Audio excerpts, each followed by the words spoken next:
Hey guys, Willie back with the KX500 build Godzilla, and I'm going to go over the brake setup to put the KX450 rear master cylinder, which I like better because we don't have the remote reservoir, we have it all tied into one. Couple things. One is it doesn't line up correctly if you put it, the whole spacing is different and the in and out is different. So if you put this master cylinder on the stock frame mounts, even if you drilled that down and egg-shaped the holes or whatever you had to do to get it on there, the in and out isn't correct with the brake pedal.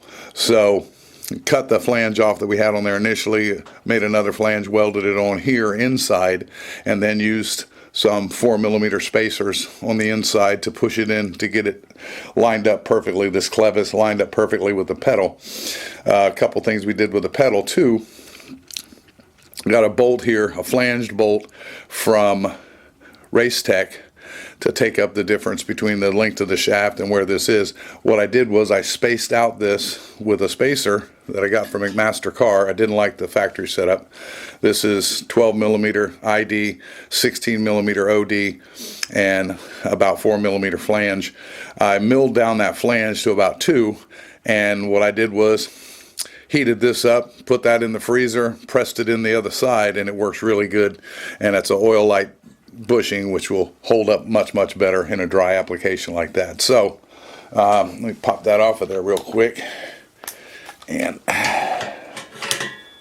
out of the way.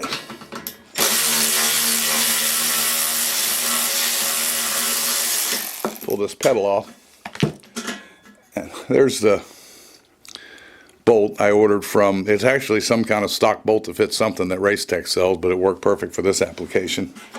I don't have the clevis that's going to go on there, but pull this off, and as you can see, there's a bushing. I cut it down some.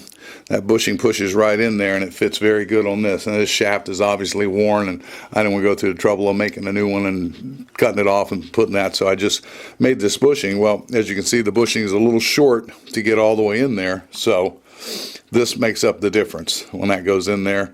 Tightens that up. I got the pedal kind of loose right now. It's about 20 thousandths side-to-side play, but I want to leave it like that till it's powder coated. And then if I need to make an adjustment, I can trim this down a little bit, or I can trim the bushing down on the backside a little bit. So anyways, that's this mounting different, the in and out is different. So you resolve those two things, then the rest of it should work pretty good. The pedal alignment with this and this is almost perfect, the up and down there.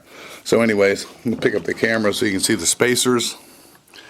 There's the spacers that are put in there, and take a look closer at this bushing. Get it there. It's inset a bit, but that's the bushing from the outside, and it presses right in the hole. It works great. So anyways, that's where we're at. I'm gonna pull the rest of this stuff off of here, and it's off to the powder coat, and then when I get it, I'll do some finish machining on this flange here, or that, or the back side of that, depending on what I need to get probably about 5 thousandths side-to-side slop in that pedal, so it's nice and free. Anyways, that's it. Oh, I do have one other goodie here. A cooler full of some Tom Morgan Racing goodness right there. I'll get that out, and once we get the frame powder coated, we'll hang that in the chassis, and I'm going to go over how to shim that and make sure all the bolts and mounts are correct. You're not bending them in or out, but that's for another day.